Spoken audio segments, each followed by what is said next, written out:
In today's terrifying review, we're going to be having a look at the McFarlane Toys Clive Barker Tortured Souls 2 The Fallen. This is Szaltax.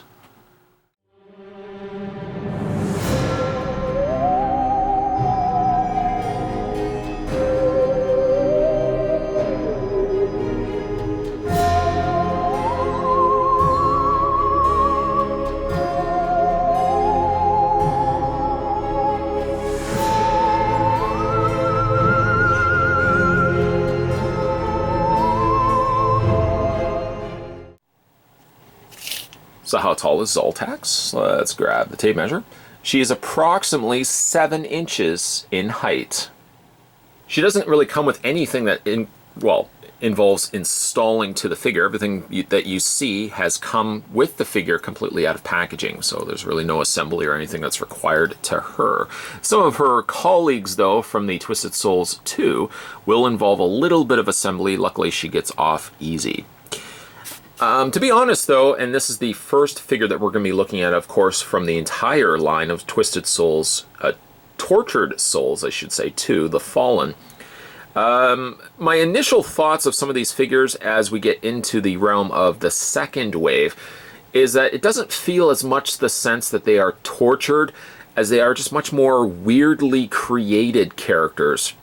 I don't really get the vibe here that this particular character, though I can clearly see stuff has been augmented to her, I don't really get as much the vibe of a tortured soul as I did with the initial wave.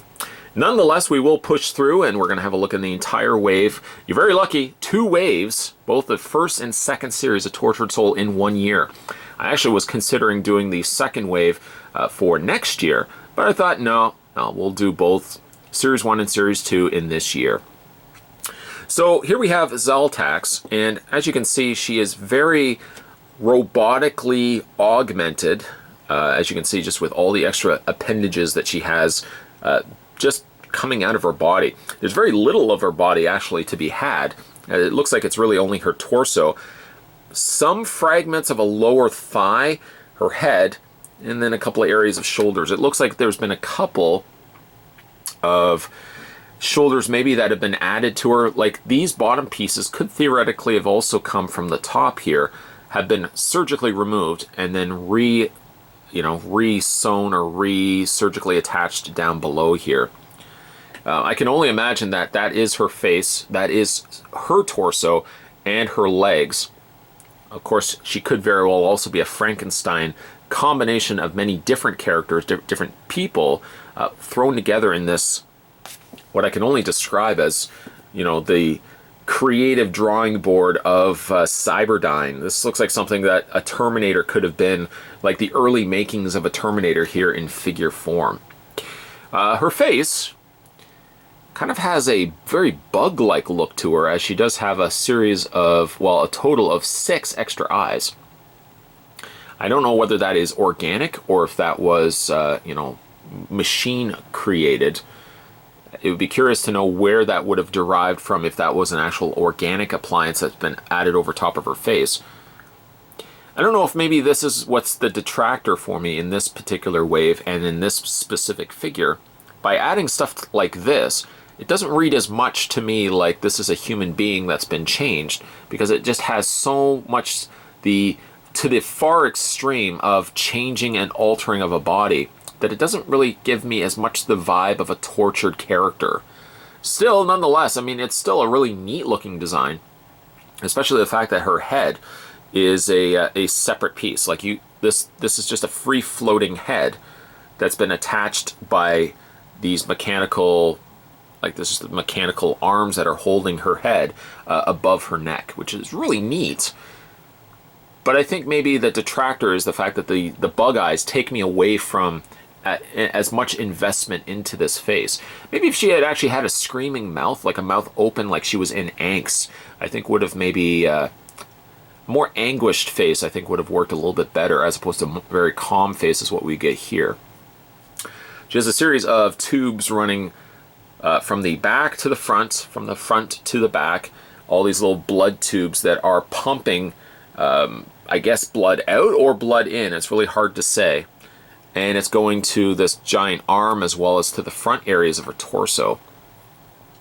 It's really a lot to be said, a lot to be seen as well for this figure, where again you see little flesh elements to the character, but then again that's been mixed in and out with you know, the robotic parts there as well. So here it looks like this could be the remains of her leg, and it's just been very almost crudely thrown together with robotic appliances as well. I can't really tell what her background would have been.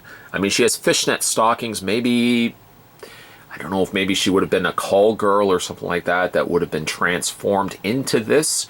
But I mean, it's an interesting, definitely an interesting looking sight. Like really some nice excessive levels of the red blood paint added there.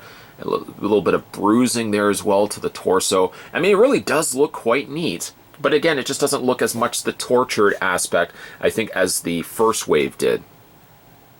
I really like the aspects of the mechanical parts. And most of them actually are hingeable. They do have posability to it.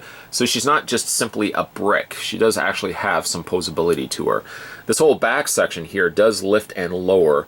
But as I could probably...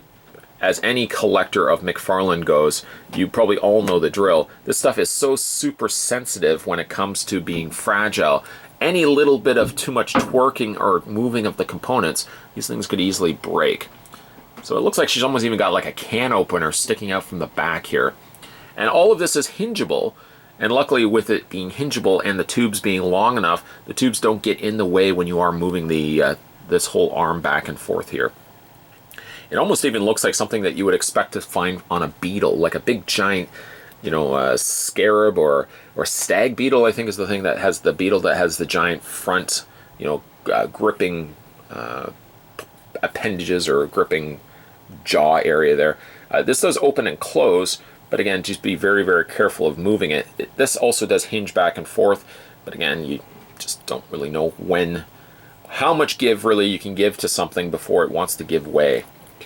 By the way, for her posability, like I said, she does have a fair bit. She's not just simply a statue here. Her head does rotate left and right. And then again, this little section here hinges up and down on the little levers on either side. I do have to admit, that looks pretty cool. The arms are on individual, well, the top arms here are hinges. You can see right here that they move up and down. You can also rotate at the bicep. I suppose you may be able to rotate right here, but there's so much paint that's added there. I don't know to what extent that would rotate. So I'm just going to outright say it rotates at this point and it rotates here.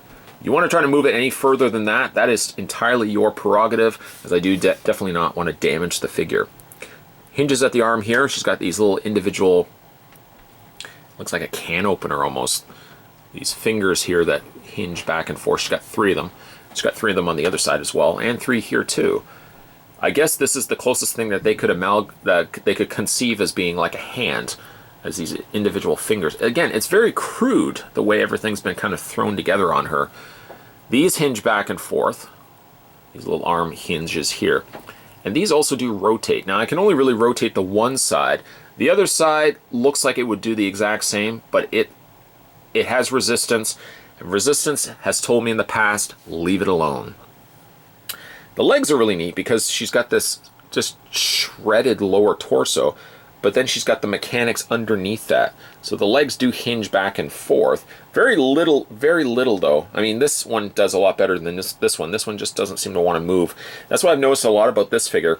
Some areas move easier than others, and based on the one side, you could only guess that the other side will do the exact same, but it just has resistance, so you just don't want to force it too much. Posability in the legs. She does also have posability in the feet. One foot also, I might add. She only has one human foot, and then the other one, as you can see, has been replaced with the more mechanical. And even though mechanical, I would say is still very crude in its design. When we had a look at the first wave of Tortured Souls, I got very much the vibe of a Hellraiser Cenobites. Pretty much all but 2 characters looked more like Cenobites than they look like Tortured Souls. For this second wave, so far the figures that I've looked at, not the ones of course we've reviewed because we were only looking at the first figures so far, but of the 5 or 6 figures from the Tortured Souls to the Fallen, I get very much more the sense of up in the ante and almost more to the experimentation of what they could do to humans. And I think Szaltax here is a very good first example of that. There's very little human to be seen here in the character, even though her torso and most of her legs are intact, but she's so augmented by other things that it almost seems to the extreme, the sense that they've Frankensteined this character together. Very more robotic ends of things are visible here on the character, and even though there's human components, it's so skewed by just a disaster of different augmentations that this poor character would have suffered. I do think it's a neat looking design though, even though the head is a little questionable. Maybe they were trying to go with something in the way of a robotic insect, so therefore that would explain why she has theoretically 6, if you count like the 2 arms and the legs, 6 legs. She's got almost something we would have seen with a stag beetle, and she's got the 6 eyes that this very much is kind of like a robotic insect. From that standpoint, I get the design. It's neat. I don't feel like it's a tortured soul, but again, understanding what would have been done to this poor character, that could definitely lend itself to why this would fall into a tortured soul sort of design. Still really neat looking. I mean, it's got a lot of cool elements to it, and it's the type of figure that you could pick up and just really spend a lot of time of examining. About the only thing that I would say the figure is weak at is standing. She just doesn't have she doesn't have the easiest ways of standing, because so very little of her is actually planted onto a surface. Sure, she has a peg hole in the underside of one foot, but she really doesn't have the means to properly stand. I'm actually surprised that I can get her to stand as much as I'm doing right now. Today, though, we were having a look at the first figure from the Tortured Souls Series 2. This was Series 2, The Fallen, and this was figure entitled Szaltax. If you guys haven't had a chance yet to subscribe to this channel, make sure you hit that little subscribe button down below. Of course, more videos will be heading your way before we wrap up the month of Spottober. As always, guys, thanks for watching as you always do. I'll see you next time. Just one thing I wanted to add to the end of this video, actually, is that these little side pieces, the sides of her head, I was able to rotate forward. Initially, when you get them out of packaging, they're down like this. I started looking at the figure, I was playing around with it, and I was able to bring these a little bit more forward, just like that. That, again, that's a very good indicator that the design of this particular tortured soul was very much derived from what could have been taking an existing girl, female, and augmenting her into more a robotic insect. And even this plays very much more into that scope. Again, really neat looking design, and incorporating the idea that these could rotate a little bit more forward gives me much more the idea that she's supposed to be a robotic insect. Again, thanks for watching, guys. Stay tuned for more videos. I'll see you next time.